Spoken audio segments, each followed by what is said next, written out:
Welcome everybody. My name is Essa. I'll be the MC of the Graduate Research Student Showcase today. It's a fairly large event today. We've got about 600 registrants, so we're just going to wait a few moments to let those all come online, and then we'll get underway with the actual showcase.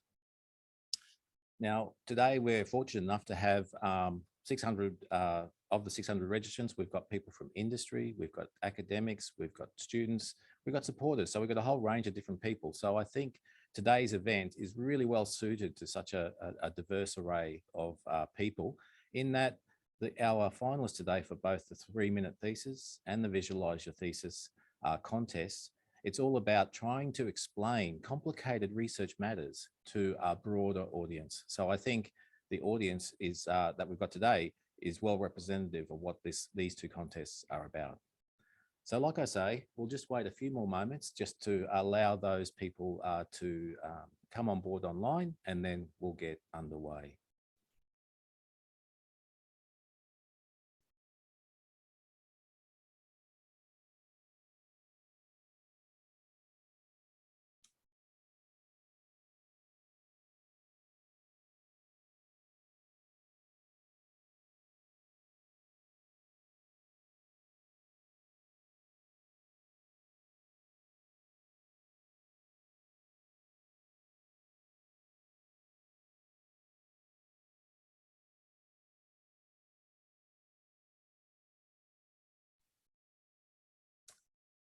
Okay, I've just had the sign that we're all ready to get underway today. So welcome everybody to the 2022 QUT Graduate Research Student Showcase, which is the finals, the grand finals for the university's 3-minute thesis and Visualise Your Thesis competitions. Before we get underway, I'd like to welcome all our distinguished guests, including Senior Deputy Vice Chancellor and Vice President for Research, Professor Christopher Barner-Kolwick, our distinguished judges, who I'll introduce a little bit later on, our outstanding finalists, of course, that's why we're all here today, our valued industry partners, QUT alumni, and of course, the broader community of QUT staff and students. So I thank you all for your time in attending this showcase today. Now, my name is Essa Yartinen. I'm a professor in the Faculty of Science. As well as that, I'm the director of the Graduate Research Education and Development team. And that's the team that puts this event together each year. So more about that a bit later on. And it's my great privilege to be the MC of this event this year as well. So, but before we move on to the contests themselves, let's open the proceedings for today by hearing from QUT's Elder in Residence, Uncle Chegg, who will perform the official Welcome to Country.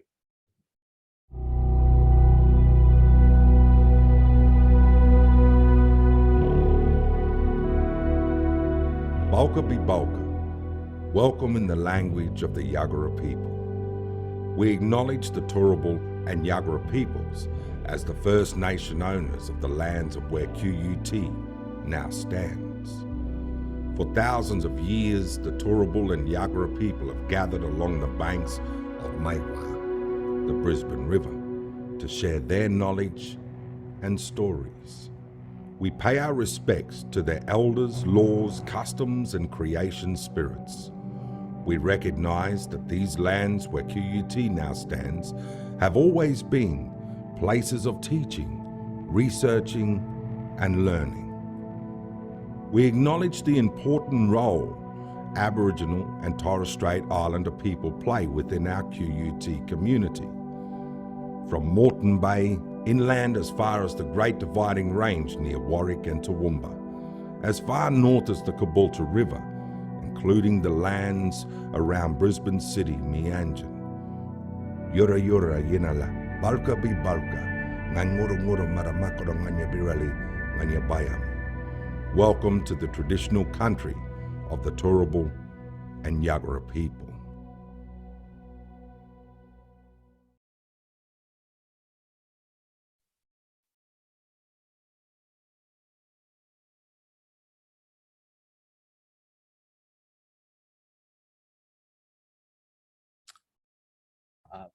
Thank you, Uncle Chegg. Okay, so unfortunately, Senior Deputy Vice-Chancellor Christopher Barnacolwick is unable to attend at this point. So we'll just move on with the agenda and move on to recognising the fact that 3MT and VYT, that is our two contests that we're looking at today, while they are fun, skill-developing events, there is also a serious side to this, and that is that they are contests or competitions. So in any contest or competition, you need a way to adjudicate and make decisions based on which one is better than the other. So for us, we needed to come up with an array or organize an array of talent that is able to make these decisions on our behalf. So with that in mind, we have so this is, excuse me one second, yes. So here are our 5 judges covering an array of different areas and disciplines, and I'll introduce you to them all now. First off, our chair for today is our very own Professor Rowena Barrett. Now, Rowena holds science, education and commerce degrees from Monash and Melbourne universities, including a PhD in industrial relations. She is an expert of getting things done by thinking innovatively and entrepreneurially. As Pro Vice Chancellor for Entrepreneurship, Rowena leads QUT's priority in that particular direction. Now, not only that, Rowena is very active outside of QUT in advising and holding several official roles in developing wider entrepreneurial ecosystems. And we'll be hearing a little bit more from Rowena herself a little bit later on. Our second judge is Rod Welford, who has had a distinguished career as a legislator and policymaker as Attorney General and other ministerial positions within the Queensland Parliament. During his nearly 20 years career, Rod has held many positions both in government and Parliament that include Minister for Environment and Heritage and Minister for Natural Resources, the Attorney General and Minister for Justice, and the Minister for Education, Training and Minister for the Arts. So you can see Rod has a well-rounded portfolio there that he's looked after over his career. He also currently chairs the Queensland Government Sustainable Energy Advisory Group, and his current passions include sustainability and leadership. Lauren Stevenson is our third judge, and she is the Director of the Office of the Queensland Chief Scientist, which is responsible for leading science strategy for Queensland, in particular within STEM.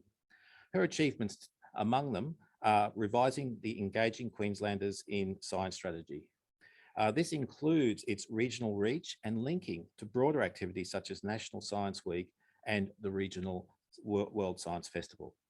Lauren is passionate about promoting women in science as well as overseeing other collaborative programs.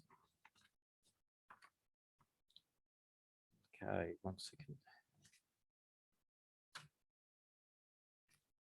Excuse me, I'm just a little bit stuck there. Okay, our fourth judge is Dr. Rory Elkington, who is a senior lecturer at the Faculty of Creative Industries, Education and Social Justice, and also a 2018 winner of the Churchill Fellowship. Rory completed his first-class honours degree and PhD degrees in film and TV at QUT. Rory is a chief investigator with QUT's Digital Media Research Centre and an expert in the field of screen distribution, screen studies and education. He is also a Higher Education Academy Fellow with an Associate Fellowship in the Indigenous Practice. As well as that, he is also a Fellow of the Royal Society of Arts. In 2021, he was approved by Council as a member of the Australian Institute of Aboriginal and Torres Strait Islander Studies. Now, our fifth judge today is Janelle Chapman, and she's currently the Executive Director of the Australia Pacific Training Coalition, the largest DFAT, the Department of Foreign Affairs and Trade, donor-funded project in the Pacific region that was initiated in 2007. Previously, she was the Executive Director of TAFE Queensland International, where she had oversight of all international business activities. She has held several positions within the school international education sector and is currently the President of IEAA, the peak body which represents all 4 sectors of Australia's international education industry. and is also a member of the Ministerial Advisory Council for Skilled Migration, and she's been there since 2021. So these judges, as you can see, cover a breadth of different specialities, and bringing them together, they are well suited to try and gauge the broader appeal of our 3-minute thesis and Visualise Your Thesis finalists today. Now, behind the scenes, there are many other players that have helped get us to this point. In particular, I'd like to pay special thanks to Professor Jean Moyle, who is QUT's Pro Vice Chancellor of Academic Programs. Jean also has a range of diverse interests and skills. She is a ballet dancer or an ex-ballet dancer and an authority in sport and exercise psychology, and has worked across the performing arts, elite sports and corporate sector for over the past 20 years. Jean's expertise in performance enhancement was pivotal in getting our finalists to this point. Also, special thanks goes to Associate Professor Paige Maguire, who kindly volunteered to be our 3-minute thesis wildcard judge this year. Paige has a background in medical research, having held prior roles at Harvard Medical School, Massachusetts General Hospital, and in a Silicon Valley biotech company. And she is currently QUT's Director of Alumni and Corporate Events. So special thanks to all of those people who have contributed so strongly to this event today.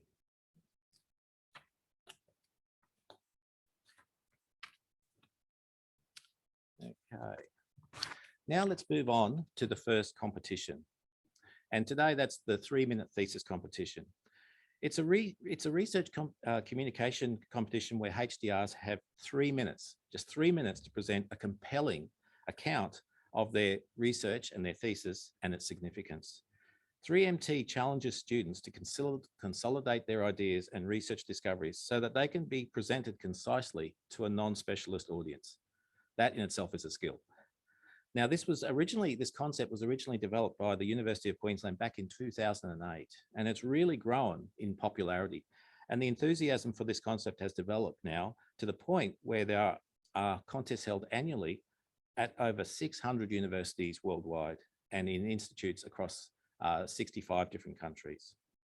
Now, for us here at QUT, in July, we held our faculty rounds for the 3MT competition, because as you can imagine, there's a lot of interest in this event, and we simply couldn't have 40 or 50 presentations for the final. That would just make it a little bit too complex and long for us. So in these faculty rounds, we had a similar type of event where each faculty then announced their winners. However, when we looked at the quality of all the finalists in the faculty contests, we were so impressed with the talent that we undertook wildcard judging, where a further 3 finalists were selected, giving us the total of 8 that we'll see today. These finalists then undertook group and individual coaching sessions to help them with their presentation pitch. And once that was finalized, they then went on to have their presentations professionally filmed. So there's a long process, but a rewarding one, as we'll hear later on. Now, moving on to the rules of the contest. Now, this is where it gets pretty challenging. The 3-minute thesis rules state that the students can only use 1 static slide to support their presentation, just 1. And we're talking about researchers here, so bear that in mind. No additional electronic media or props are allowed, and each student is strictly limited to 3 minutes. Now, that to me is by far the biggest challenge, because I'm sure, like you, we've all been to research forums where you cannot drag a researcher away from the lectern after 30 minutes. So imagine doing that after 3. So it's a pretty impressive skill that these finalists have developed to get to this point. And another requirement for this contest is that the presentations are all to be spoken word. Okay, so they're the rules. And now we have to make decisions, and that's where the judging criteria come into it. So for this particular contest, there's 2 broad categories: comprehension and content, and engagement and communication. So they're the essence of what this contest is about. Now, what the judges are looking for, they want to see something that is presented in a clear and logical sequence. They want the participants to avoid technical jargon. And again, when you're talking about complex research matters, that is really difficult. That is really challenging. And also, the presentation itself has to capture the audience's attention by conveying enthusiasm for their research. So that's a lot to pack into a 3-minute presentation. Okay, but that's what the judges were tasked with, and I'm sure they will do admirably well with that. So bear with me 1 second. Now, as it is a contest, we want to make it interesting. So we've got on the line today for the 3-minute thesis contest, we have prize money. So the winner will receive the princely sum of $1,000. Second place will receive $500. And there will be a People's Choice Award for $250. Now, the way the People's Choice Award will work is that you in the audience get the opportunity to select which presentation you thought was the best. And to do that, I encourage you all to note the name of the presenter, because that is what you will be asked to submit by way of vote. And details of that will emerge as we get to that point. But please take note of the presenter's name, and that way you'll be able to submit that as your vote for the best presentation according to your view. Okay, so I think we are now, oh, here we are. Sorry, my apologies. I'm a little bit behind the schedule here. So as I said, for the People's Choice Awards, you'll be able to vote for, in both contests, for your favorite presentation. And to do so, all you need is to have the name of that presenter on hand and then submit that online. Okay.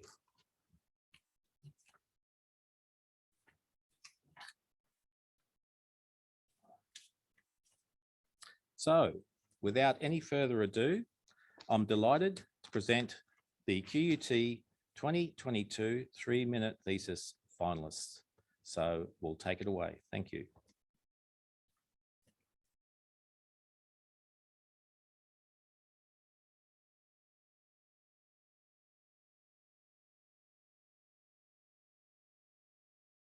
Hi, my name is Chintan, and I have a question for you. Have you ever experienced the feeling of frustration when you were stuck in traffic and then got late to work or some other place where you were supposed to be? Well, if the answer is yes, then it's not surprising, as a recent traffic report suggested that you might be spending roughly 50 hours in a year just being stuck in traffic. Now imagine spending this valuable time with your loved ones, learning a new skill, or simply enjoying 10 minutes of extra nap each morning. So, as a transport engineer, I often get this question that don't we have desired tools and resources to address the congestion problem? My answer to this question is yes, we do. However, right tools do not guarantee the right solution. It's how we utilize them that matters. The same is with our traffic management systems. Currently, the traffic management systems are reactive. That means we utilize our tools and resources to see if the congestion exists on our roads. Then, if we observe the congestion, we think of the ways in which it can be solved. Therefore, even with the most advanced technology in the future, we are still likely to face the same congestion as what we are observing today. Addressing this problem, my research focuses on predicting when and where can the congestion occur in the future. So how do I do this? It's a 3-step process. First, I observe the vehicles at different intersections on the road. I then develop algorithms to convert these observations into meaningful individual trips. Don't worry, this information is anonymous to me, but it helps me understand when and where do people travel. Not only that, it also helps me understand which paths do people choose and consider under a given traffic condition. I aggregate this information for several individuals over a long period of time to make travel predictions. No, I don't use tarot cards to do so, but instead I develop my own mathematical model that can help me understand the human behavior. This might be something like predicting whether an individual will choose a path with minimum distance, minimum time, or the one that is most familiar to them. This research is therefore very useful to traffic managers, as they can predict the arrival of the vehicles at different intersections. They can then use this information to manage traffic signals or adjust road speeds so that the overall congestion on the network is minimized. By doing so, this research helps you in saving time, reducing cost on fuel, enhancing your road safety, but most importantly, reducing the frustration while traveling. Thank you.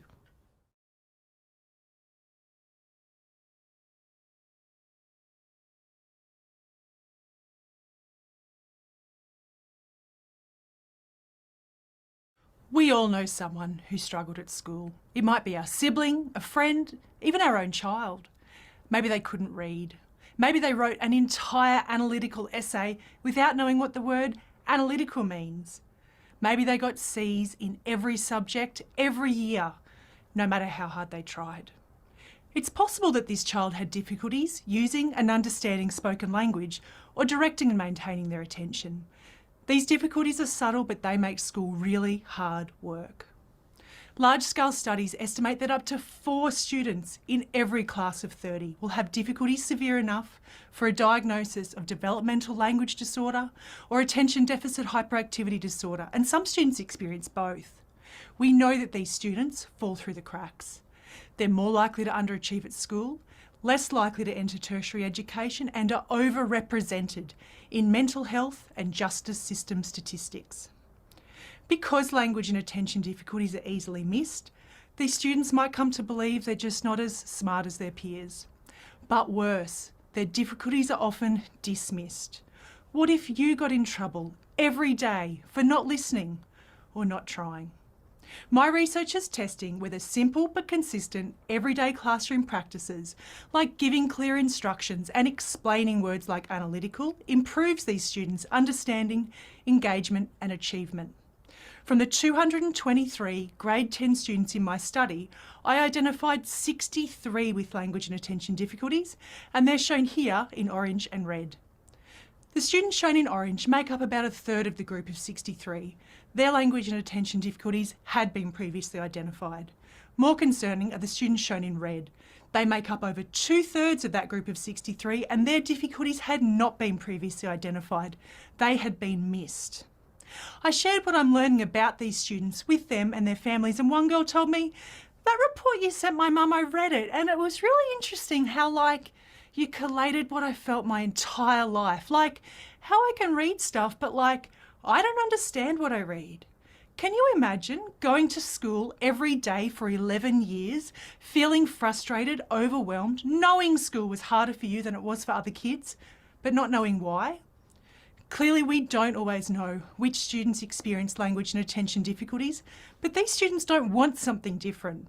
They want clear explanations, help to understand words like analytical, and teachers who check in with them.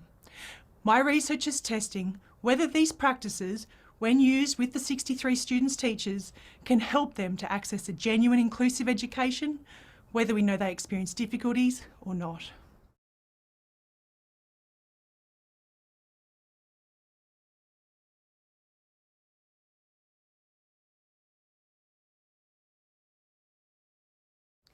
How do you see yourself as a person? We all have an identity. Our perception of self is shaped by our family, education, our strengths, interests and goals for the future. But there are other influences too. This is Henry, age 6. His favourite colour is green. Henry loves toys, is good at Minecraft, and wants to get better at drawing and dice stacking, which is a trick his older brother can do. Henry is neurodivergent, and this likely has an influence on his identity. What does this mean? If you haven't heard of neurodiversity before, it is a contemporary word that people are not using consistently. And it's good to know about because we all exist in a neurodiverse society. Henry could be your neighbour or a student in your child's class. So I started investigating what is meant by neurodiversity. I found that this term represents natural human variation. Neurodivergence refers to cognitive styles that vary from what society has considered typical. Autism, ADHD, dyslexia and Tourette's, for example, are seen in a more positive light. My research next looks at the influence that neurodivergence has on a person's perception of their identity. Neurodivergent adolescents and adults tend to have a more positive reflection of themselves when they embrace this notion of neurodiversity. These adolescents and adults have learnt to value their strengths and uniqueness. Isn't this a good thing? But the voices of younger neurodivergent children are less prevalent in the research. The voices of those like Henry. So how do we listen to them? I am now investigating the perception of identity for a group of neurodivergent children. I'm exploring whether the conversations that their parents have had with them early on about what makes them unique reflect in the children's ideas about themselves. Can you see Henry's identity emerging here?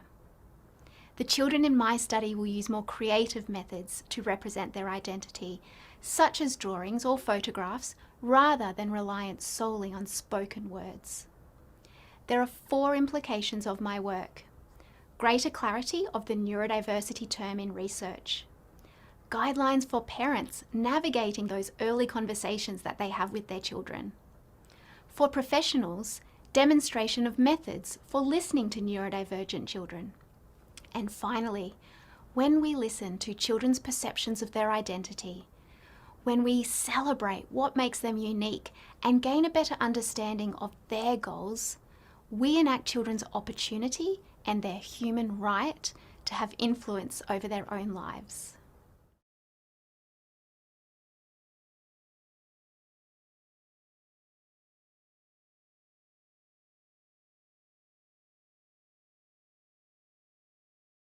Imagine someone you care about, debilitated by pain every day.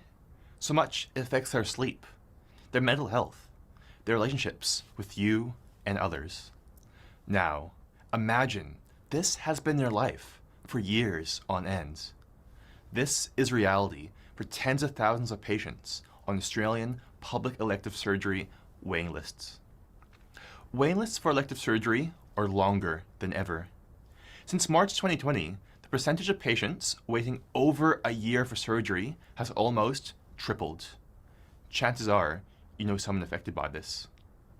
Fundamentally, this is a capacity issue. There are not enough operating theaters, beds, and clinical staff available to manage this backlog of patients. But there is another problem at play, and this is the way patients are prioritized. Did you know elective surgery patients are prioritized through the assignment of one of 3 urgency categories? But this assignment process is subjective, and there are circumstances where 2 clinicians can assign the same patient completely different categories. My research investigates an alternate way to prioritize patients, a more transparent and equitable way that supports clinician decision-making and reduces subjectivity in the clinical assessment process. We call it a dynamic priority scoring system, where patients are ranked according to a mathematical formula that incorporates objective criteria such as waiting time and clearly defined clinical factors. Comparing this system to the current system through a simulation model, we found that this system aids in managing waiting lists by improving waiting time consistency for patients of similar clinical needs, while ensuring those of higher priority experience shorter waiting times. And not only does the system benefit clinicians by reducing subjectivity, it benefits the people you care about the most. Patients can be assured their spot on the waiting list is safe, with a guarantee no one of lower priority will jump their spots in the queue. This system has significant potential to transform surgical waiting list management for both patients and clinicians by incorporating explicit, defensible, transparent, and equitable criteria. Through this system, you, your loved ones, and the tens of thousands of patients waiting for surgery can perhaps one day place greater confidence and trust in the systems used to manage waiting lists, and ensure they get the care they deserve in a fair and timely manner.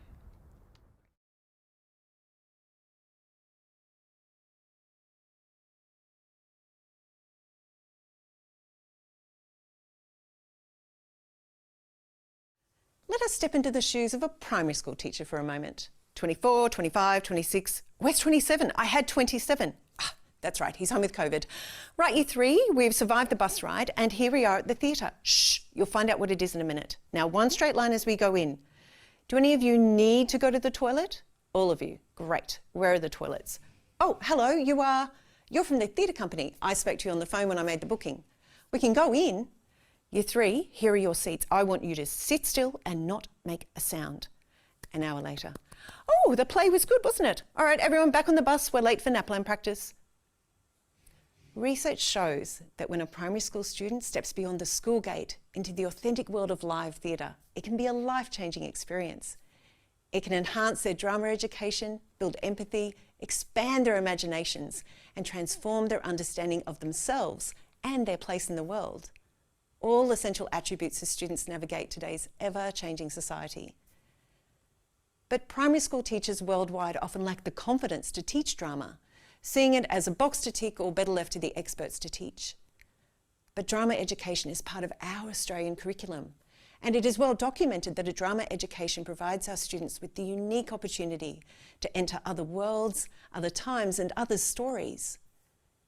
So for a primary school teacher, could going to the theatre be more than organising the logistics of the excursion, head counting, disciplining students and finding the toilets? What if the theatre was a learning space for teachers that improved their confidence to teach drama and so provided their students with the profound benefits of a drama education? In my research, I simultaneously immerse myself in the world of primary schools and theatre companies, finding solutions that see both sectors working together, equally invested in partnerships that transform the theatre into a learning space for students and teachers. But my research doesn't just hold promise for primary schools and theatre companies. I show how connections can be made between the education sector and industry, revealing partnerships that provide real-world experiences, because not all learning can be replicated in the classroom. My research paves the way for learning beyond the school gate, connecting students' classrooms to the wider world, to create an education where students become global citizens and leaders of tomorrow, who need the experiences of the wider world to prepare them for this future. We need to teach our students more than content in the classroom. We need to provide them with authentic learning opportunities that prepare them for life after the classroom. If it takes a village to raise a child, it takes the world to educate our students, for today and for the future.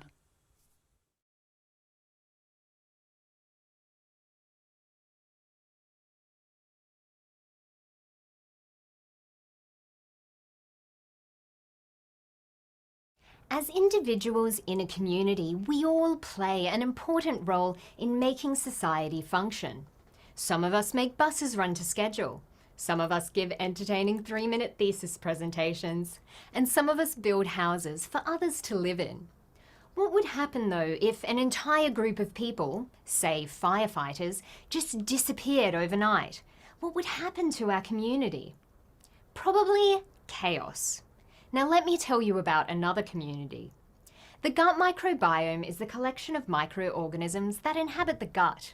And, like workers in our society, each species of bacteria has a particular function and a particular role to play in the greater bacterial community. If one of these species is missing, well, this might be the microbial equivalent of all-night riots and a couple of overturned flaming cars. Now that's not good for the bacterial community. And it's certainly not good for us, their hosts. My research involves looking at the gut microbiome of healthy people and comparing this to people with inflammatory bowel disease. When we compare these two groups, we can see which bacteria are in the healthy group but are missing from those with inflammatory bowel disease. And these bacteria might hold the key to treating inflammatory bowel disease. Unfortunately, many of these bacteria have never been grown in a lab before. So, that's where I come in. First, I need to find these species, separate them from other bacteria, and then grow them by figuring out what they need to live. I then want to see whether they'll be able to put out a couple of fires in a chaotic colonic community. And so I screen them for anti-inflammatory activity and see whether they are able to prevent or cure inflammatory bowel disease in mice. If this research is successful, I will develop the first live bacterial therapeutic to specifically treat inflammatory bowel disease. But I won't stop there. The gut microbiome is associated with a huge number of impairments, including anxiety and depression, rheumatoid arthritis, obesity, and diabetes. If this drug development process works, then I might be able to use it to treat these other impairments, and this could affect a conservatively estimated 66% of the Australian population. That means a 2 in 3 chance of affecting you. One day, you will test your gut microbiome as often as you now test your blood. My research and gut microbiome research around the world is creating this new reality, ushering in a new paradigm and a new age of medicine.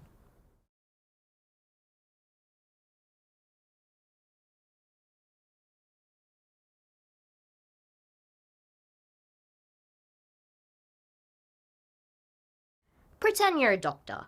Someone comes up to you and says, I've got this amazing artificial intelligence system that can tell you whether a pneumonia patient's going to die. You think that sounds really helpful, so you take it for a test drive and you plug in some patient data. The system says that because this patient has asthma, they're more likely to be low risk. Hang on, asthmatics are high risk. What's happening here? Is the system wrong? Or asthmatics are given more aggressive pneumonia treatments, so do they survive more often? Or is this a translation error? Maybe asthma equals low risk isn't what the system thinks, it's just what it says. And are you willing to trust that system without knowing for sure? You're not the only one in this situation. We use AI in many places where we need to know exactly how it works or people are going to get hurt. Places like courtrooms and child protection agencies. In these cases, it's absolutely vital we know what's going on inside the system. That's why my research is about checking whether our translations of the AI's thoughts are correct. But let's rewind a bit. Why does AI need translation, and why do you need me to tell you whether it's correct? So forget movie AI like WALL-E or HAL 9000. What we mean by AI in the real world today is not something sentient, it's just a really big maths calculation. These mathematical models do some pretty sophisticated stuff, so they tend to be complicated. If you think of something like a medical system, it's going to have thousands and thousands of parts to its calculations, and that will be on the simple side. Something like a self-driving car is going to have billions of parts to its calculations. So when things go wrong, like you might have heard on the news about the chess robot that broke a child's finger, trying to figure out what went wrong with even a simple model is going to be difficult. So we can use tools called explainable AI to translate these calculations into something that's a bit more human understandable. But here's the thing, can we be sure that a completely separate piece of software is going to translate the model well? Because a bad explanation is worse than no explanation at all. Imagine if you'd taken the pneumonia system at face value, people might have gotten hurt. That's where my research comes in. What I'm working on is a way to test these explanations before we use the system. Like before, the pneumonia system says asthma equals low risk, and I can tell you if that's what the system actually thinks. And then you can decide whether you want to trust that system before you treat your patient. And it's not just you, the doctor, but all those other situations I've mentioned before as well. We use AI to help us make some pretty big decisions, and my research can help us make sure that these systems are reliable and, most importantly, safe.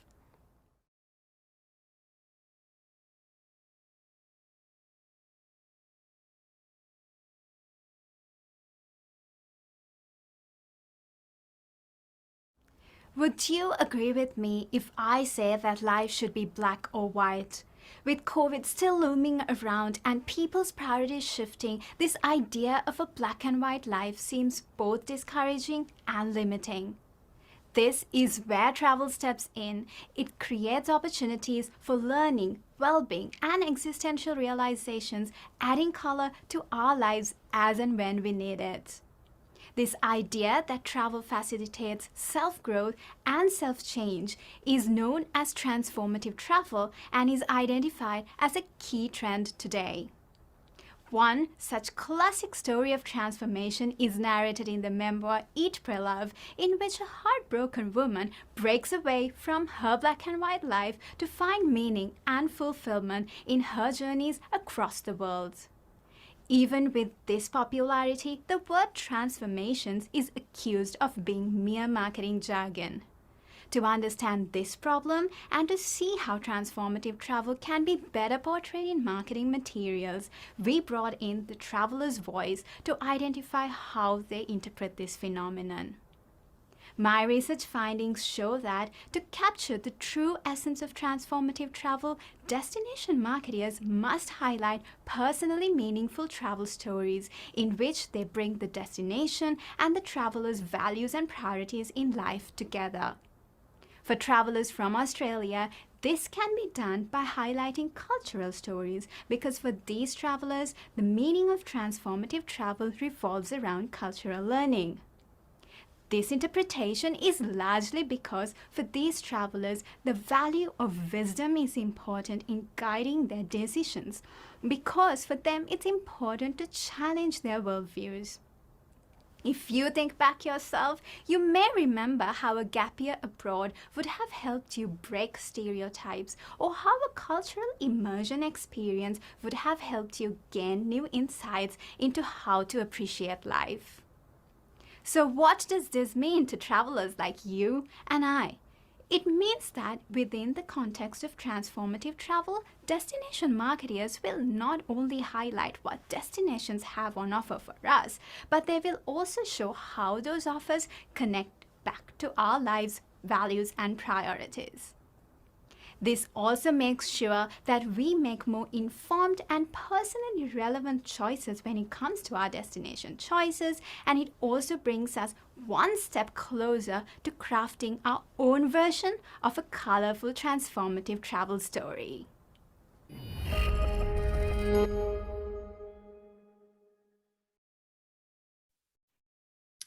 Wow. Wow, weren't they just the most amazing presentations? They not only showcased the amazing skills that our finalists have, but they also spoke to the diversity of the research that they all undertake across the 5 faculties that are here at QUT. Absolutely amazing.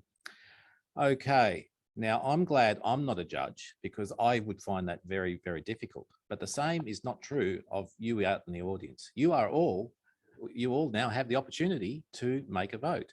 So here is the QR code for the People's Choice Award for the 3MT contest. So if you scan that QR code, you'll find a survey where you can select your winner for the People's Choice Award. Alternatively, there's a link in the chat that you can also click on, and that will take you to the survey. Now, this vote will stay open for roughly 10 minutes or so while we accumulate the votes. And during that time, I'd like to invite all the panelists, the 3MT finalists, to turn on their mics and cameras for a panel discussion so that we can discuss the journey that they undertook in going through this 3MT process. So if you could all turn on your mics and activate your cameras, that would be brilliant. Okay, is everyone there? Yes, okay, thank you. I've got the sign that everyone is there. Welcome, everybody. That was absolutely amazing. I was just blown away by the talent that you all have there. And I definitely want to recruit all of you to come to my research group and present our work to the wider world. That was brilliant. But if I may, I'm intrigued by your experience. Like I said at the beginning, encapsulating everything into a 3-minute time snap is awfully challenging. So I just want to ask you a few questions, and it's open to all of you, about the 3MT process itself. So firstly, why did you join? Why did you decide to join the 3MT competition? So for me, yeah. Okay, I'll start. So for me, it was sort of like a wrap-up activity to my PhD journey. I'm right at the end, and it was a good quick look back at what I wanted to do and what the key takeaway was. And I thought this was a really good platform to do that. I think you definitely captured that. Anyone else? I think for me, it was the challenge that was the big appeal. Everything I've done over the past 2.5 years, can I condense it into 3 minutes? Can I put it into language that, anyone's going to be able to understand? And at the time that I was preparing my script as well, I was applying for internships. So it was a really good opportunity for me to kind of put together the language that I'd use for the applications and for the interviews. So that was one of the reasons why I joined, as well as to just kind of, I guess, polish up the language of how I'd explain my research. Excellent. And so through that process, do you all feel that you developed additional that weren't there before? Anyone would like to speak to that, the skills that you developed? Yeah, I can go, right? Oh, sorry. Oh, sorry. Sorry, Jaden. Why don't you go? Yeah. So, I believe that the public speaking and communication skills are the two main skills that I felt were the learning process from 3-minute thesis competition. And in terms of research, I guess presenting your research in an abstract form, I guess that's the another skill that I acquired through this journey. I think as well, it's been very interesting doing it in its current format instead of doing it as it has historically in performing on a stage, because the skills that we've needed to record the professional video and things like that, and even presenting on Zoom have been quite unique. So that's actually been a really good experience too, because I think that's probably an experience that a lot of students don't really get, is to, do this kind of thing in a professional recording studio. I mean, that's amazing. Yeah, that's awesome. And do you feel like you've gained confidence through all of this? Yeah, I think so. I definitely expected that we would be on a stage, and not that I'm one to rush to that opportunity necessarily, but when you watch past entries, they're all live on stage. So this has been a very different experience, but the investment from QUT and GRED has been enormous, and I'm just so grateful, as I'm sure my other contestants are, that we have this artifact now of our research that we'll be able to hold on to, and so yeah, it has been an excellent experience. Yeah, so a bit like a digital CV item. Correct. That's a good way to think of it. Yeah, awesome. Anyone else with a comment about the skill, the competition itself, or the skills that you developed through it? We had some really helpful coaching. So even to the point of the particular words we were using, because initially I was coming in saying everyone should know about neurodiversity. And it was suggested to me that perhaps people might enjoy being invited to know about neurodiversity rather than having it shoved down their throats. So we've had very experienced and helpful coaching, right down to the word level. Yeah, I like the way you put that, invited. That's yes.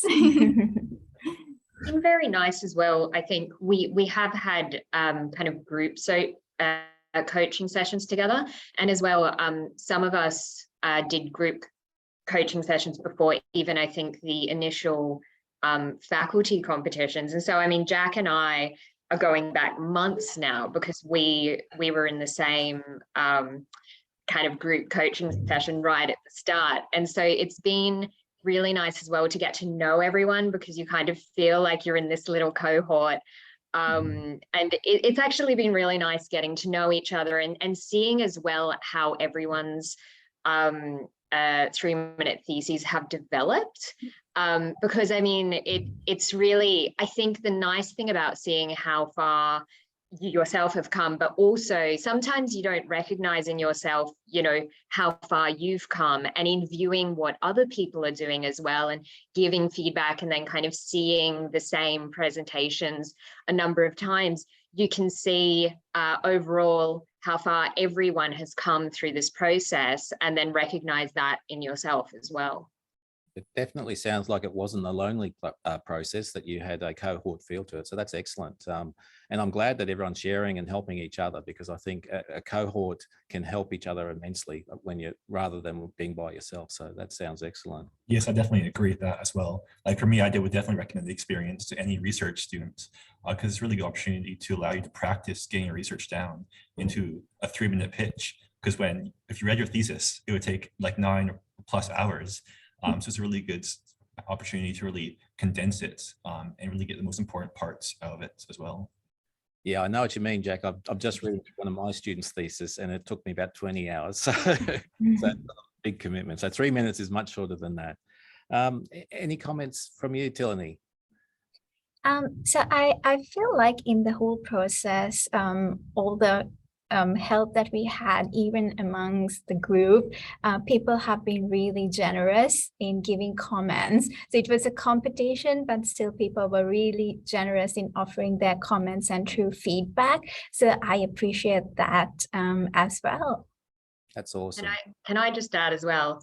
I just love how much heart as well Greg has put into this. I mean, Simon and Susan, and I know there's a team behind them, but like every step of the way, amazing. It's been a really great experience, and I think everyone would agree.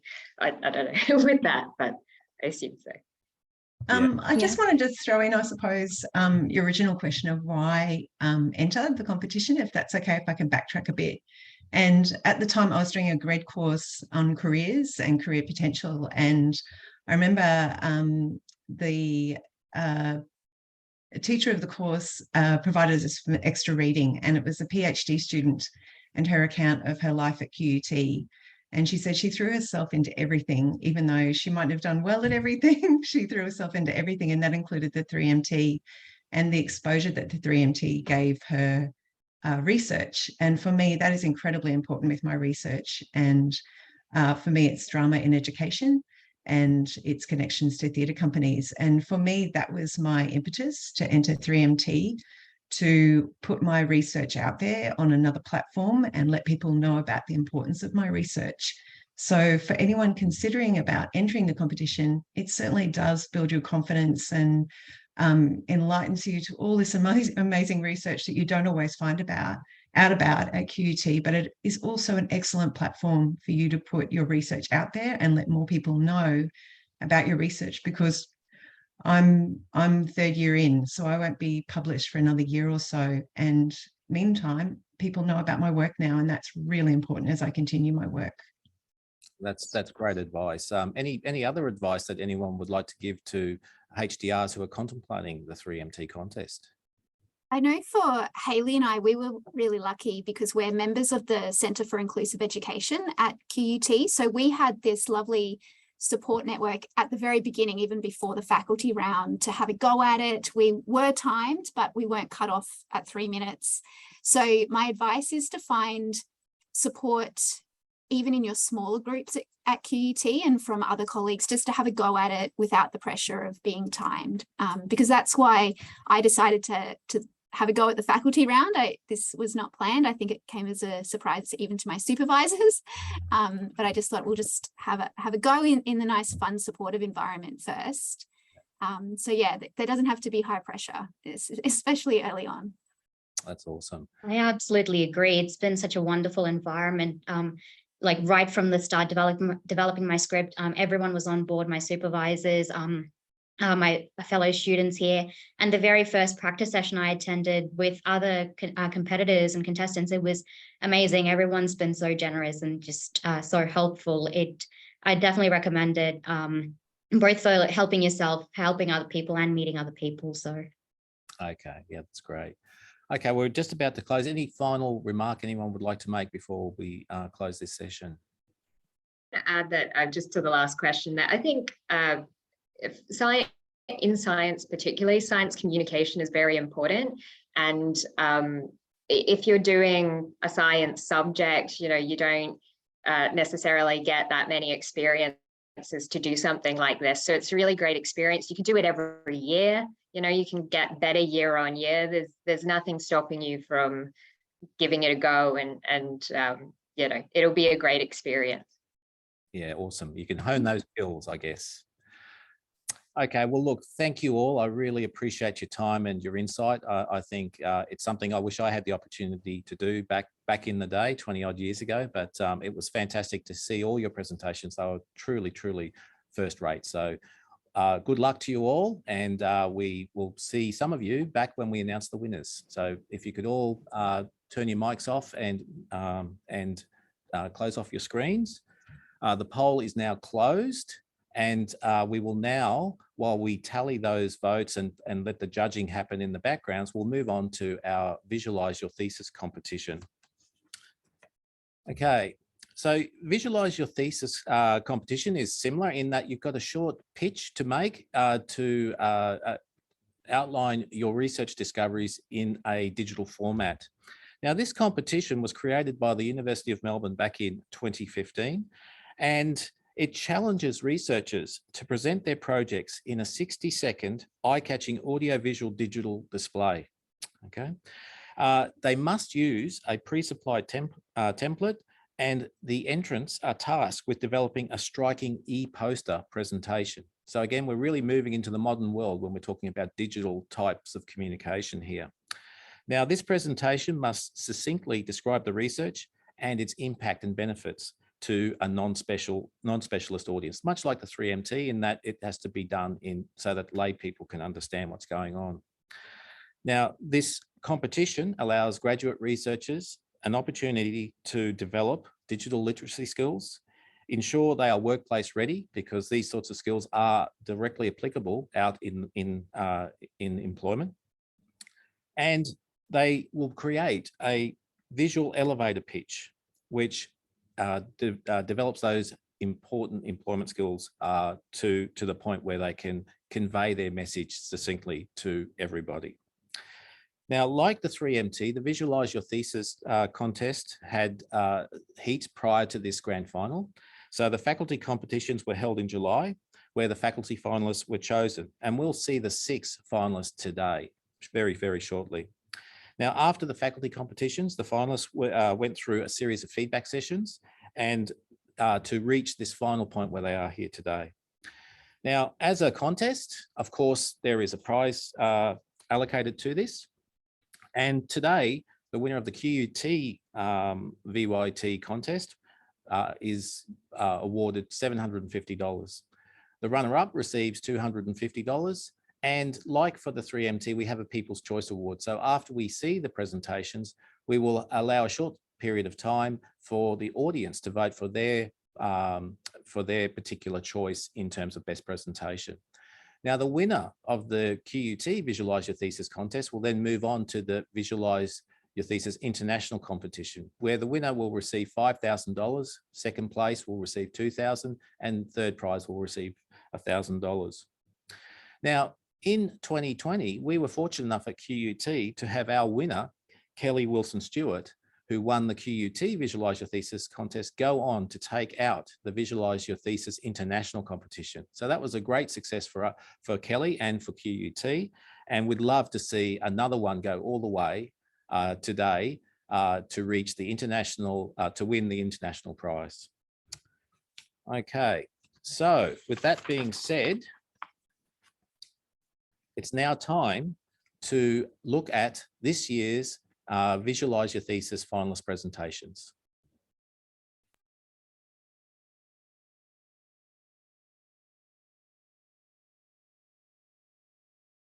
We want children to thrive through good nutrition and growth.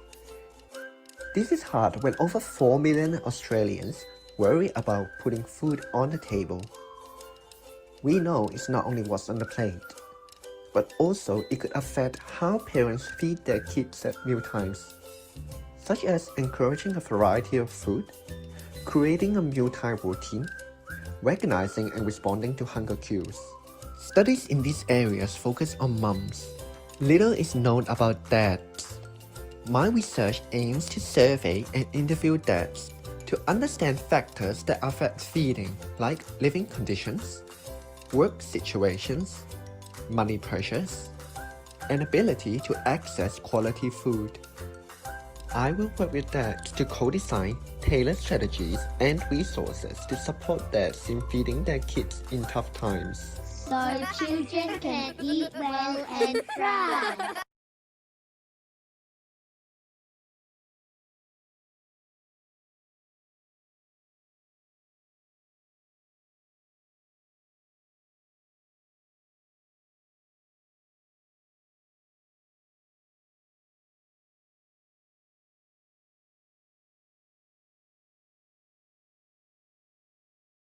Nobody likes waiting in line. Now imagine waiting in one for years to see a specialist. Waiting times can lengthen when people in front of the line don't show up for their appointment. This is because often no one else can take their place. No-shows are a waste of patient time, staff time, and healthcare resources. My research aims to save the day with digital solutions, such as appointment reminders and telehealth. We are asking patients why they may not show up and what features they want from digital solutions. We'll then use the information to help design improved, patient-centered digital solutions that will lead to better appointment attendance, health service communication, and access to healthcare for when patients need it most.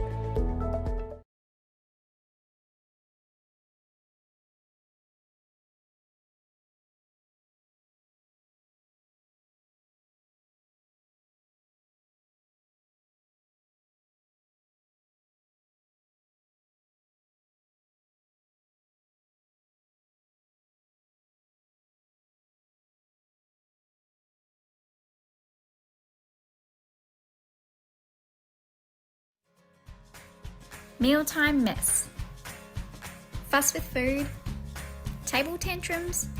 Sound familiar? Half of parents report concerns about how their kids eat, which can often lead to them using strategies like pressure and bribes. But these strategies can be ineffective and even counterproductive. Programs exist to support families with feeding, but often target first-time parents and don't consider the realities of mealtimes with multiple kids. My research aims to understand how parents feed siblings. I interviewed parents and recorded their family mealtimes, then built a model to show the complex role of siblings in feeding dynamics. This model can help design more tailored and practical programs, leading to pressure-free parent feeding, independent eaters, and drama-free dinners.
Fashion is one of the most pollutive industries in the world, yet very little is changing. We need to radically change fashion, but how do we rethink fashion? Biotechnology offers a new lens on creating sustainable fashion. Bacterial cellulose, or kombucha leather, is a biomaterial created by microbes using ingredients such as water, sugar, and tea. My research develops bacterial cellulose through experiments and interviews. The experiments add special ingredients to improve the material functions, whereas the interviews enable deeper conversations about the challenges and opportunities. These findings will help develop bacterial cellulose into a biodegradable textile, because fashion desperately needs sustainable materials, and no, we cannot keep waiting for fashion to change itself.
Okay, again, wow. I don't know how you out there in the audience were able to keep your feet still. I certainly couldn't. I was tapping away to some of that music, and so were the team here. They're all bobbing and swaying. It was very, very engaging stuff. So yeah, outstanding work. And again, it's going to be a hard task for the people that have to decide on this as to who's going to be the winner. Now, once again, you're given the opportunity to participate in the People's Choice Award. So you can access the survey for that by scanning that QR code, or you can follow the link in the chat. That too will take you to the survey so that you can vote for your preferred Visualise Your Thesis presentation. Now, the People's Choice Award winner will take home $150 in prize money. So you remember, your vote will count. So please participate in that. Now, of course, this is going to take some time. So we'll have, again, 10 or so minutes to tally those votes, or to get those votes and tally them. So now, during that time, I'd like to invite all our Visualise Your Thesis finalists to turn on your mics and camera. And again, we'll go through a bit of a discussion about your experience with the Visualise Your Thesis contest. So if you could all do that now, that would be fantastic. And the team here will let me know once everyone's up.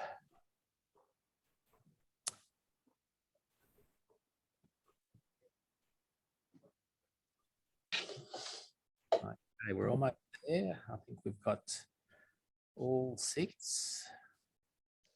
There we go. Lewis, if you can just unmute yourself, then that would be brilliant, and we'll get underway. Awesome, thank you. Welcome, everybody. Congratulations. They were absolutely outstanding. And I was not joking about the dancing and the bopping in this room. It was, the music choice was outstanding. And I'll ask a question about that in a moment. But firstly, I'd just like to open the floor up with the question of, why did you decide to join the Visualise Your Thesis competition? What was it that motivated you? Anyone got thoughts? I think for me, it was something I thought that I would really just enjoy doing, which I did. I think it was a really fun process. It allows you to use the creative side of your brain, which can be a nice break from when you're, writing a research paper or analysing data or doing any of those normal day-to-day activities of a PhD. So I think just the enjoyment of it was one of the big reasons for me. And I guess, agree. Yeah. yeah, sorry, Jack, go. No, I agree with Hannah. I think it's a really creative process to be involved. And for me, I think it was a challenge to put for myself to kind of help to boost my confidence in creating a video and communicate my research in a kind of very visually creative way. And I think it's really important for me to kind of communicate my research to kind of non-specialists or people not in this field, like so people like my moms and dads, so they can quickly understand my project in a minute and to kind of, and I think like a Visualize Your Thesis is kind of a perfect way to do this. Did you have that moment when you showed your parents that they go, oh, now I understand what it is you do? Yes, yes. Up until this far, they finally get what I'm trying to do. So I guess you've got this artifact now forever to keep, and you can show to others or whoever you like about what work you did while you undertook your PhD. So that's an excellent outcome.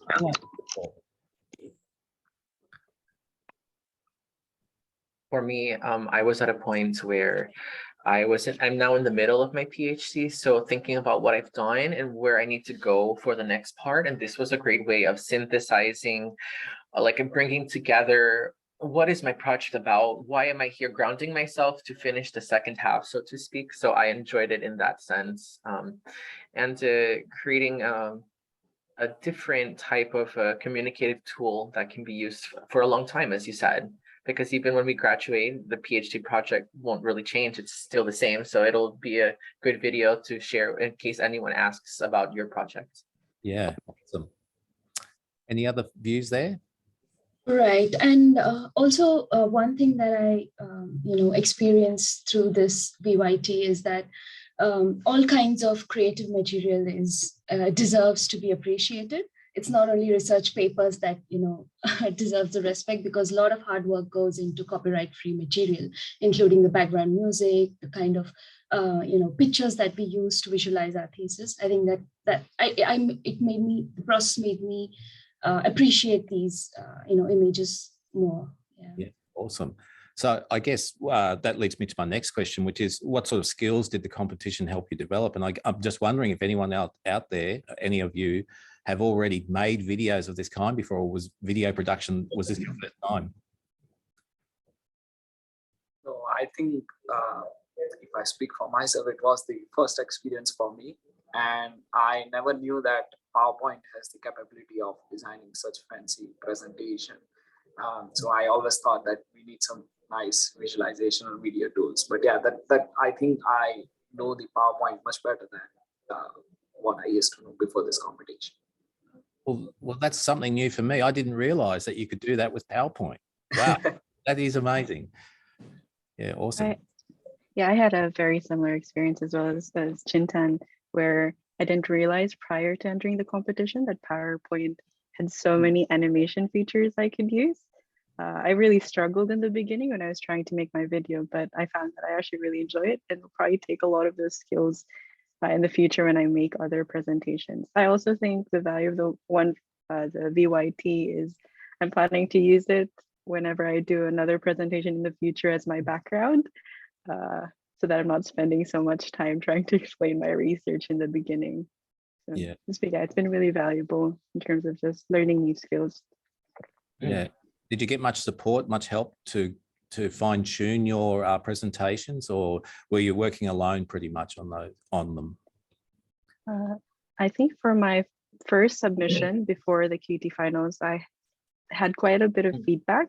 I think it was in preparation for the finals that I got so much feedback, not just from Murray, from Gred, but also from Oshi and my parents. It was actually what made me realize that when I showed people who weren't within my research space that my project actually doesn't make sense. So I probably have to refine it so that it actually hopefully makes more sense to a general audience and to also patients, for example. Yeah. Well, I'm a simple physicist, and I could definitely follow all 6 presentations. So you've all succeeded on that score. Any other thoughts there about the skills you've developed, or what was a highlight for you through the VYT journey? I would agree with Shama. I think a highlight for me was, well, first of all, I was lucky enough to do it with Jeffrey. We're based at the same research centre, so it was nice to go through the whole process together. But I think a highlight was having something that I could take to family or friends or just people outside of my specific field and just go, hey, do you mind watching this and giving me some feedback? And it was seeing them actually become excited about the research and really keen to share their ideas and thoughts. That was a really nice feeling. And I think that is the essence, I guess, of the Visualise Your Thesis, because it's about engaging those people more broadly. Yeah. Right. And also, we as researchers, we love using jargons, technical jargons, to sound, smart. And also as a defense mechanism, people should not think that we know less. So this was a challenge, and it's a highlight that we can still explain our research very clearly in simple language, and even not without language, with just pictures. It's equally explainable. Yeah. Brilliant insight. Adding on to that, it's like if we can't communicate effectively to everyone in a 1-minute video or a 3-minute speech, how valuable is our research going to look for the people that it's going to be used for our whole society? So it's about translating our academic value in the research for everyone to understand and support in the communities around us. So I think that's the best thing about these two exercises / competitions, contests, is that you can really cultivate your skills in these areas as well. And it grounds you back again into strengthening why you're doing your research in the first place. And it's almost as an encouragement to ourselves to finish it and say, wow, we're actually doing this, and look how much we've done, and look where we want to go as well. That's great insight. And I think those skills that you guys have all developed are skills that every researcher is going to need going forward. It's essential that we can all capture the essence of our research and its impact in a very short soundbite or a visual that can be understood by anybody. So essential skills for researchers in the future, for sure. Okay, is there any last comment? Because I've just received word that the People's Choice Award poll has closed. Is there any last thought? I just had a thought, right now, that usually businesses have an elevator pitch to present their idea. Maybe researchers can have an elevator video, like the VYT video, which can be a good idea to present the research. Awesome. Okay, well, look, thank you all. Fantastic presentations, and I wish you all the best of luck. And stay tuned, because we will be announcing our winners shortly. So if you could all put your mic off and your cameras off, we'll move on to the program. Okay, now while we're working through tallying all the results from the judges and from the audience, we've got a few minutes to work through. And while we do that, I just thought I'd like to highlight another important priority area for QUT, which is HDR internships. Now, these internships are the bridge that connects researchers to industry. And it's really important that these bridges flourish. And we would have all heard about the government's incentives to try and get researchers and industry working much more closely with each other. And that's what the HDR internship program is all about.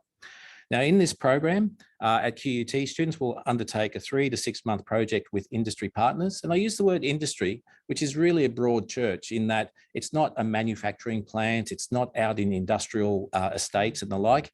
It pretty much encompasses every organisation except for a university. So that means if you work you can do an internship in a government department, a not-for-profit organisation, or within a company. So there's a whole range of different opportunities for students and partners to participate in this program. Now, the advantage for the industry partner here is that they can put forward bespoke problems that are particular to them. And the research skill set that our students have, our HDRs have, are then applied to tackling that challenge and trying to come up with some form of understanding. And our progress to date has shown, or our internships that we've had to date have shown, that these are highly successful. And in a minute, we'll get to see a couple of our HDRs who have undertaken internships give an account of their experience. Now, to all our industry partners out there, if you've been impressed with the talent of our graduate research that you've heard, students that you've heard today, then if you're interested in these opportunities, then please reach out to us at gred@qut.edu.au, and the email address appears there on your screen now. So we'd love to hear from you. So please contact us if you want to hear more about this particular program. Okay, so while we wait for the judging to be finalised, so let's listen to a couple of our latest HDR internship success stories.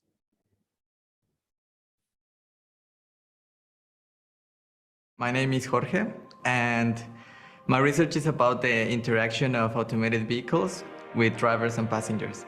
What we're doing right now is to study and observe the interactions from driver to passenger regarding the driving intentions. My internship program at QUT tried to create a more inclusive AI towards Asian and Australian artworks. The reason of this is that most of the AI and machine learning methods are applied to Western artworks. And what the gallery wants to do is not to just scratch that, but to build on top of that. And in that way, we can create a more inclusive AI that will help for Asian and Australian artwork. My project was about to create prototypes in order to visualize and test this more inclusive AI. At the moment, they want to have this artwork recognition system that will help the visitors and curators to have a better user experience when they are in the gallery. The internship program at QUT gave me the opportunity to improve my skills in cloud computing. Now I'm feeling more confident because in the future, I know that I can apply my skills. I will be able to adapt and be flexible, and that will help me in different roles. At the end of my internship, I was offered this part-time role, and it's called AI Arts Technologist. As far as we know, it's the first of its type in Australia. And the main duty of this role is to create AI tools that will help curators and staff members of the galleries to visualize, analyze, and understand the artworks. This will help to create a more inclusive AI regarding the art of this side of the world. We need to be more aware that art is something human. And if we forget about that human part of ourselves, it's going to be a bit harder for the next generations. So it's great that we're taking that step. I would recommend HDR students to take the lead. Even though that there is a project and the ideas are there, that doesn't mean that you need to stay in the box. Sometimes when you step out of the box, it's really good, and it might enhance the outcomes and also improve your skills. We as HDR students, we have the skills to do stuff in the real world. Sometimes we are just enclosed in this research environment, but this is the time to show to yourself that it's not only research, it's something that you can apply to the real world. My name's Emma Church, and I look into the social dimensions of biodiversity conservation, looking at increasing participation in actions that are good for nature. My internship project was to contribute to a report that was authored by the Office of the Queensland Chief Scientist. This report provided a snapshot of Queensland's performance in science and benchmarked Queensland against other jurisdictions in Australia. That piece of communication can be useful when talking to stakeholders or to community, and having something ready on hand to help inform a discussion about science in its various forms of engagement, education and commercialisation. There was certainly the benefit of me bringing skills of research and analysis and contributions towards the writing of the report. I think also having sort of a fresh person in that environment can keep things alive, and that certainly was something that the Office of the Queensland Chief Scientist welcomed. I was not the only intern there at the time, and it was quite a great culture because of that exchange. I wanted to understand more about government processes and systems. I wanted to apply my research and analysis skills in the real world and practice sort of doing that within a set project and a set time frame. The internship definitely broadened my horizons as far as possible career pathways post-PhD. I think having experienced being in an organisation where those skills that I had gained through the PhD process were valued and I could see them being used. I used them myself to contribute to the report, and speaking with different people from the organisation whose career pathways were either similar to mine in that they had come from academia and moved to industry or to government, it definitely broadened my awareness of what opportunities are out there and what opportunities I could desire to seek out in the future with the skill set that I've developed. I'm Sarah Dillon, and my PhD research looks at international entrepreneurs and their emotions and how the ways that they manage their emotions affects their decision making. And this is important because we know a lot of small businesses fail, and if we can help entrepreneurs make better decisions, we can help fewer businesses fail. So the internship was with QUT Centre for the Digital Economy, and the project was sort of commercial consultancy type project for a government agency. And we were tasked with trying to understand how different stakeholders in Queensland dealt with and engaged with the digital economy. We had to speak to not-for-profits, community groups, volunteer-based organisations, businesses, big ones, small ones, manufacturing services, and really gain an understanding of how they were engaging with the digital economy and what they needed from the digital economy. There were 3 main reports. One of them sort of addressed some of the questions that we had been asked to look at directly, and I suppose was a lot more strategic. Another report looked at just some of the general feedback and concerns and trends that we could see emerging in the space based on our analysis of what other digital economies around the world were doing. And then there was another piece that looked at, more broadly, how do communities, how do people, how does society engage with government and with government guidance and regulations and the different tools that we have to help people.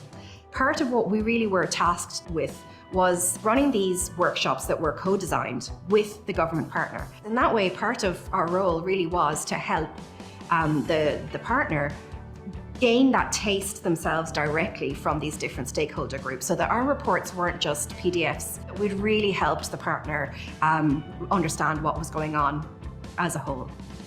I think professionally, I've definitely got a better understanding of where my PhD and the skills that I've acquired during the PhD, where that fits in the bigger picture of industry.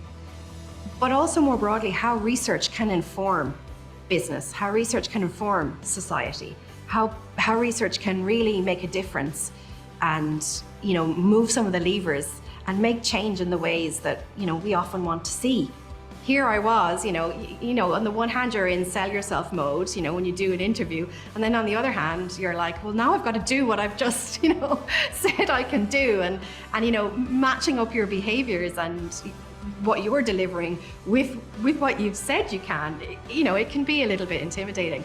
But then when you can do that, it feels incredible. Like you really realize that what the PhD gives you, it's not just the piece of paper, it's so much more.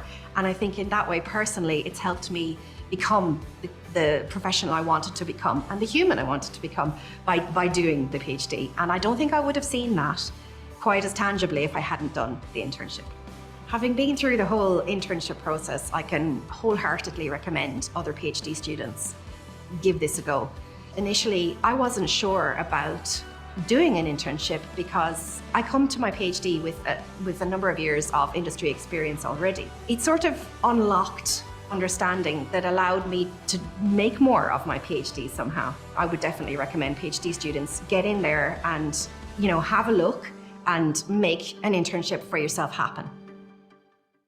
My name is Iwan. I'm a last year PhD student at the Creative Industries faculty. So my research explores the knowledge exchange and the stakeholder engagement between government, university in creative industries between Brisbane and another city in China called Shenzhen. The internship is called the Thriving Queensland Kids Partnership, like TQKP, and this project aims to help the Queensland kids and the youth, to get a better future, like how we can help the children in remote areas, and how this project can generate a broader impact to attract more sponsors, to attract more partners, and how we can work together. It's a social media audit, and I look at what are the most appropriate social media strategies. And secondly, the research project is about what are the approaches or what are the methods that TQKP can better collaborate with their partners, and how it can facilitate the system leadership. So I conducted interviews with people from different states in Australia and see what are the best examples. So I have to manage this project in 3 months and finish all the interviews and analyze the data and present the findings at the end of the internship.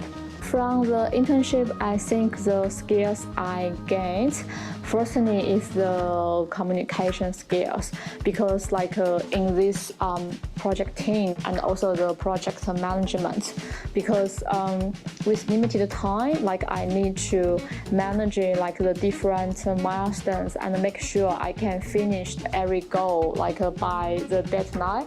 And in addition, with my experience from my PhD, and it enabled me to efficiently, interview participants and analyze the data in a limited time and present the findings in a logic way to help the industry partners to get an understanding about what my research can contribute to their a future strategy or to adjust their current vision. I think the HDR internship is a really great opportunity for us to know the real world and to work in a real world experience. My name is Tara, and in QUT I was a PhD student. I was working on 3D printed structures for tissue regeneration. So these structures, they can be implanted in patients' injury sites so we can regenerate the tissue. I was also working on drug delivery part of this research. So in the future, we can implant these structures in human body and reduce the chance of infection by this drug delivery system. During my internship, I was working on a design and development of surgical training models. So I was going through patient scans and turning them into 3D models. And then I was preparing them for 3D printing. So it is so important that anatomy and the realistic feeling of the patient, we had to mimic that with this plastic material, which was quite difficult and challenging and so interesting. So I was basically turning these patient scans into the 3D model and then 3D printing them, considering the anatomy and the material and 3D printing, and also considering what the surgeon wanted to do and the procedure of the surgery, so I could develop these products. Also, I had to work with different stakeholders, my project manager, the product manager, and also the customer, the surgeon who wanted to use the implant. So it was a mixture of communication and some technical, some software, some 3D printing. It was a mixture, combination of so many different things. You have so many interpersonal skills, transferable skills as a PhD student, and you can take them to the industry. You have learned how to troubleshoot, how to test things, and they are so valuable in industry. By the end of the internship, I was really sure that design and development of medical devices is something that I really want to do in my future. So I think QUT is really great for giving these opportunities to students, and I really encourage students to take advantage of it.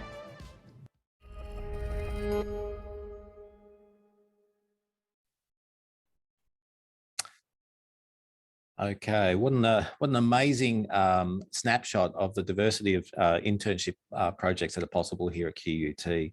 And I think the take-home message from them, and also from the other accounts that we've heard, is that our HDR interns come back and they didn't realise prior that the skills that they developed through their research are applicable to so many different areas. And I think that's what we're trying to do here, is to make sure that our talented HDRs have that realization and that experience. Now, to help along with that process, I'm delighted to announce the creation of 2 new annual HDR Internship Awards. One is for the most outstanding HDR intern of the year, and that's a prize of $5,000. And also we have a $5,000 research funding prize for the most outstanding academic mentor of a HDR internship. Now, these will be assessed over the coming year, starting from now, September 2022, and will finish in August of 2023, which is essentially our HDR internship calendar year. Now, the criteria for these 2 awards are based on feedback from the partner, feedback from the academic mentor, feedback from the student, and also observations from the people that manage the HDR internship program. Like I said, we look forward to announcing our inaugural internship award winners at next year's Graduate Research Student Showcase. Now, I've just been informed that the judges have spoke, that the votes have been tallied. So with great pleasure, we are now at that point where I get to invite Pro Vice Chancellor for Entrepreneurship, Professor Rowena Barrett, to turn on her mic, unmute herself, to announce the winners of the 2022 3-minute thesis and Visualise Your Thesis competitions. Rowena. Thank you, Essa, and thank you to all the students who have participated in this program. It really was my pleasure to chair the judging panel for the 3-minute thesis and the Visualise Your Thesis. And of course, I was joined by colleagues Rob Welford, Lauren Stevenson, Rory Elkington, and Janelle Chapman. And each of us brought quite different perspectives, interests, and experiences on the panel. It wasn't an easy job to judge the ways in which you could explain such complex topics in an interesting way that we could all embrace and enjoy. So can I thank my fellow judges first, Essa, for the input they've provided here. So the 3-minute thesis, as you know, asks our HDR students to tell us about their research in just 3 minutes in a compelling way, using one slide that we can all understand. Really easy, not at all easy. And it means that, we can understand it no matter what our discipline background, and that you all who've been watching can understand. And wow, our finalists really did deliver. Their presentations covered comprehension. We could understand the content, we were engaged, and they used a range of different communication strategies. So you've all heard the pitches, and you've also made your choice. So for the 3-minute thesis, I'm going to announce the People's Choice winner, and that is, thank you very much to Melody de Brobin for her presentation around the health of the gut microbiome. So Melody comes from the Faculty of Health, and congratulations, everyone loved that presentation. But it is much discussion that the judges also had around the different presentations, and we have agreed a winner and a runner-up, and the runner-up for this year's QUT 3-minute thesis is Chintan Advani from the Faculty of Engineering, who's predicting the future of travel, but not with tarot cards. So congratulations, Chintan. That's a wonderful achievement there. And the winner, if we have a drum roll there, please, is Melody Dubrovin. And again, Melody, as you know, is working on the firefighters who work to maintain healthy gut ecosystems. So we're obviously all on the same page and well and truly agree with that. So congratulations, Melody. And we look forward to supporting your journey to the next level of finals. So congratulations both. And of course, if we thought a 3-minute thesis, trying to convey everything that you're trying to do with your research into that 3-minute pitch with one slide is difficult, then the Visualise Your Thesis challenge is different, and it is literally a challenge. So in 1 minute, students need to deliver a visually eye-catching display with an audio component to it that describes the content and the impact of their research. And we just saw 6 amazing visualizations. And again, the judges all brought different perspectives around what they thought, you know, a presentation would look like. And like the students, we also learned the power of PowerPoint. There's a lot more to it than you can imagine, but there are many other forms of visualization that you can use. So you have all voted. The people who have been watching these presentations, you have all voted, and the People's Choice Award goes to Shaima Mohammed Salim from the Faculty of Health for her visualization of the research around digital health solutions for improving outpatient care utilisation. So congratulations, Shaima, on that. But the judges had a lot of discussion around the presentations that we saw.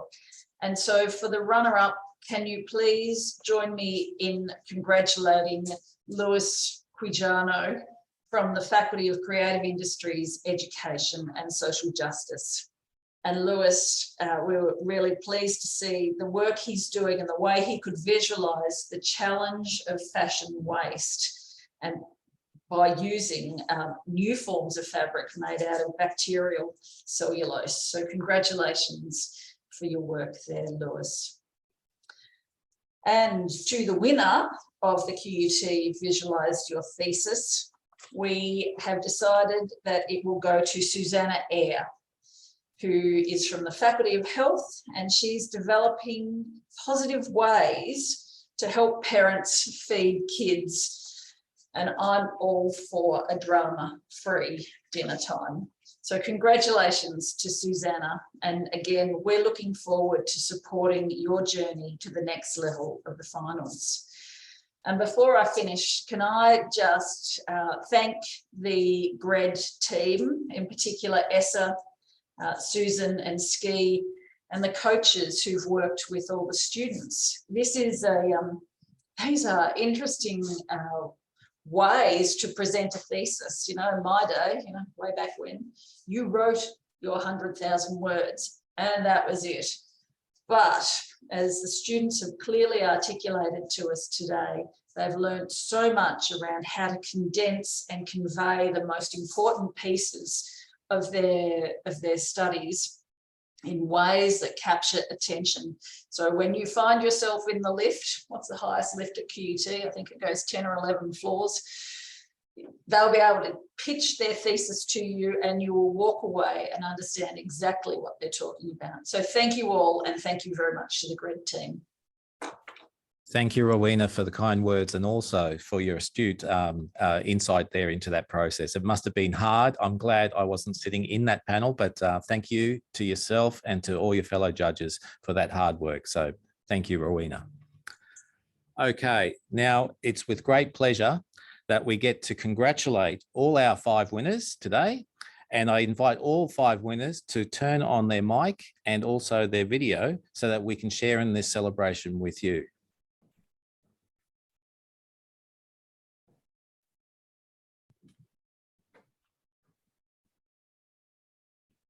Okay, we're almost there. So if you want to unmute, I'll just wait for everyone to come on board before while we're waiting, I can tell you the non-alcoholic champagne are popping. We've got streamers, we've got confetti. It's all flying around here.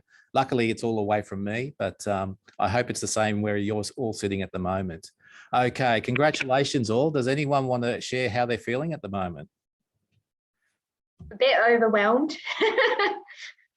Very, very happy. It was just such a great experience, and it's been such a nice time to actually watch everyone else's presentations as well. Yeah, it's been great, and everyone's been really supportive the whole way, and the whole thing's been just a wonderful experience. Well, that's wonderful, and you're all well-deserved winners. So anyone else want to offer some thoughts on how they're feeling right now? I'm also super excited. Yeah, very stoked. I think any of the videos were worthy of winning. So I'm just feeling very lucky, but well done to everyone else who did present today as well. I think we all did pretty well. Yeah, well said. I really hope as well we'll kind of keep in touch. So, you know, everyone who's been involved, like it's kind of, we've all traveled through this together. So, you know, don't be strangers. Well, we may be calling upon your expertise come next year or the year after to help the next crop through, seeing as you're sitting on the podium. So well done. Anyone else would like to share some thoughts? Yes, I would like to congratulate everyone, the winners and the participants. I think both the 3-minute thesis presentations and even the Visualize Your Thesis videos were very, very good. Probably same for me, like Chintan said. I think it's such a big achievement for everyone, both the 3MT and the VYT finalists, whether you won or not. It's incredibly hard to get to the finals, and it takes so much time and effort to prepare for it, even though it's only a 3-minute or a 1-minute video. So it's really a congratulations to everyone, and as well thank you to the people who voted. Yeah, I think you'll find it quicker next time around now that you've got the skills to do this. So, Lewis, you're in a special category because you're actually early in the morning in Europe somewhere, I understand. Yes, the call started at 3:30 a.m. So I muted briefly because there might have been some background noise. But good morning from Budapest right now. Although I study in Brisbane as well, but yes, I think everyone did a great job, and it was nice to see. I think we all saw each other's videos or maybe some of the speeches as well in the previous round, so it was nice to see how everyone worked hard from the first round to the second round, and seeing the improvements, the enhancements in visual aids, and just everyone's projects being more refined and put together even stronger. It's not just good for the contest, but it's good for ourselves personally that we're able to keep refining it in such a way. So that was really pleasant to see, and everyone that I got to see again. Awesome, thank you. Okay, any last closing remarks anyone would like to make, or are you busy? Are you rushing off to the party? I'm rushing off to a supervisor meeting. Almost the same thing. Okay, look, congratulations all. Thank you so much, and well done. And I look forward to catching up and hearing about the next step for some of you going to the international contests. So thank you all. Okay, I think you'll all agree that they were pretty outstanding presentations across the board, as one of the winners just said, but the winners themselves did an amazing job and are well deserving of those prizes. So well done to all. Now, before we close, I'd just like to highlight another major event that's happening, and it's a big event at the end of this year. It's our design sprint, and unlike our other design sprints, this is going to be a big affair. So big that we can't do it alone. We're working in partnerships with the Centre for Future Enterprise, and basically what we're tackling is sustainability with this sprint. So sustainability, as you'd all be aware, is a big priority around the planet at the moment. And in fact, we have a Pro Vice Chancellor devoted to that particular priority. And as well as that, the United Nations have developed sustainable Development Goals, or SDGs, which are supposed to help or are designed to help organisations measure and report impact and decide how they're going to operate in order to be sustainable. Now, as you can imagine, this is a pretty big undertaking, and also it's to many organisations it may not be clear as to how to actually go about that. So it's a major challenge for many organisations. So this design sprint is devoted to tackling an aspect of that. So working with the Centre for Future Enterprise, we're going to have this design sprint, which is a 6-week program in total, but intensive for only 2 weeks. And what we're looking for here are HDR students to be involved, mixed with industry partners or an industry ecosystem that are looking at various different sustainability challenges. Now, the focus here is not so much on looking at corporate social responsibility, but changing it and reframing it to be corporate social opportunity. So what are the sustainability opportunities that present themselves? And that's what this design sprint is all about, for the teams of students to come together and identify those questions and those opportunities that business can then explore in terms of making their practices much more sustainable. Now, if you have an interest in such a thing, in participating in that, if you're a HDR student, then I believe it's the QR code on the right. And if you're an industry partner or an organization and you have an interest in understanding more about sustainable goals, then the QR code on the left is for you. So please, if you have an interest, look in the, scan those codes or contact us at GRED and we will put you in touch with the Design Sprint team. Okay, so we have now reached the conclusion of today's Graduate Research Student Showcase. And I think, firstly, I'd like to congratulate all the winners and to all the finalists that were here today. I mean, they were fantastic presentations. And again, the winners will go on and represent QUT at the international event. And I look forward to seeing how that pans out for them. Now, as well as that, I'd like to thank our judging panel. Amazingly hard decisions were made to come up with our winners today, and I really thank them for their work in getting that done for us. Now, prior to the event today, there was 5 faculty heats or finals, and they all needed to be run, won, and decided. So a big thank you to the Graduate Research Centre Client Services team that organised those things, and the many academics who were involved in putting it together and judging those finals. So thank you all there. Now to this event, I'd like to thank the brains and the heart behind this showcase, which is the GRED team, Susan Schlinker, Simon Kolonowski, Murray Lane, Ivy Chen, and Kathy van der Graand. So for all of their efforts, thank you so much for putting this together. A big thanks also to the QUT Audio-Visual Services team and Ross Hutton in particular for helping make this a really professional event. A special thanks also to Professor Jean Moyle for coaching the students for the 3MT contest, and also to Associate Professor Paige Maguire, who was our wildcard judge. So thanks to all. And a big thank you to all our guests who attended this session today. I hope you enjoyed it as much as I did, and I look forward to meeting you again at the 2023 Graduate Research Student Showcase in September. Thank you.